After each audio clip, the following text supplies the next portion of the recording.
मदरसा education board पर योगी सरकार को आज सुप्रीम कोर्ट ऑफ इंडिया में बड़ा झटका लगा है।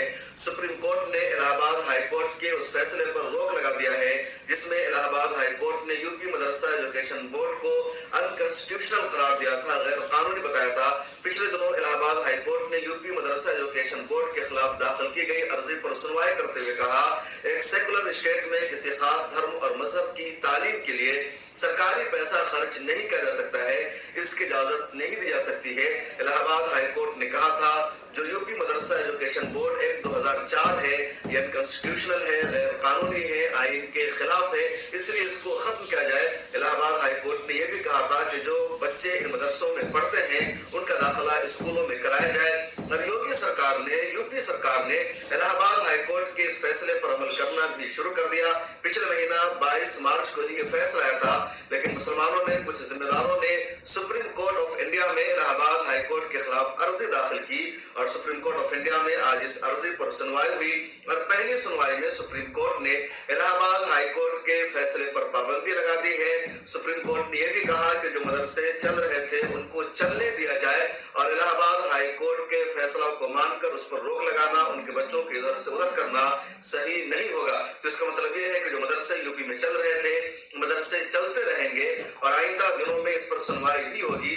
यूपी सरकार ने यह दलील दी सुप्रीम कोर्ट ऑफ इंडिया में कि मदरसों की वजह से 1096 करोड़ रुपए का बजट आता है, स्टेट पर बड़ा बोझ पड़ता है, इसलिए इनको खत्म किया जाए। लेकिन सुप्रीम कोर्ट ऑफ इंडिया में जो मुस्लिम फरीक थे उनकी तरफ से दलील दी गई कि इलाहाबाद हाई कोर्ट के इस फैसला की वजह से, इस फैसले को सरकार ने मंजूर भी कर लिया, उस पर अमल करना शुरू कर दिया है।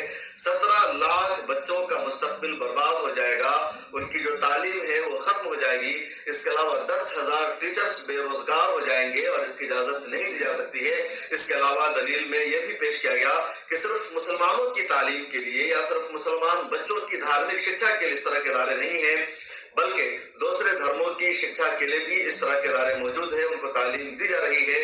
इस तो फिर सिर्फ मदरसा के खिलाफ एक्शन क्यों? सुप्रीम कोर्ट ऑफ इंडिया ने भी कहा कि मदरसा एजुकेशन बोर्ड का मकसद दीनी मदरसों को कानूनी दायरे में लाना है, उनके सर्टिफिकेट को मंजूरी देना है, वहाँ अच्छी शिक्षा का होना है। इसलिए स्टेट की पॉलिसी के खिलाफ नहीं है, ये सेकुलर स्टेट के खिलाफ नहीं है, बल्कि इसकी वजह से जो मदरसे की शिक्षा है वो सेकुलर दायरे में आ जाती है और उनको कानूनी दर्जा मिल जाता है। इसलिए मदरसा एजुकेशन बोर्ड को अनकॉन्स्टिट्यूशनल नहीं कहा जा सकता। अब अगले दिनों में सुप्रीम कोर्ट ऑफ इंडिया में मदरसा एजुकेशन बोर्ड के ऊपर बहस होगी, सुनवाई होगी। फिलहाल सुप्रीम कोर्ट ऑफ इंडिया ने इलाहाबाद हाई कोर्ट के फैसला पर रोक लगा दिया है और ये मदरसे चलते रहेंगे। जिन बच्चों के बारे में योगी सरकार ये चाह रही थी कि उनका दाखिला स्कूल में कराया जाए, अब उस पर भी पाबंदी लग गई है, मदरसों में ही उनका दाखिला रहेगा और ये मदरसे अब जारी रहेंगे। इस वीडियो में इतना ही। कमेंट सेक्शन में अपनी राय जरूर लिखेगा।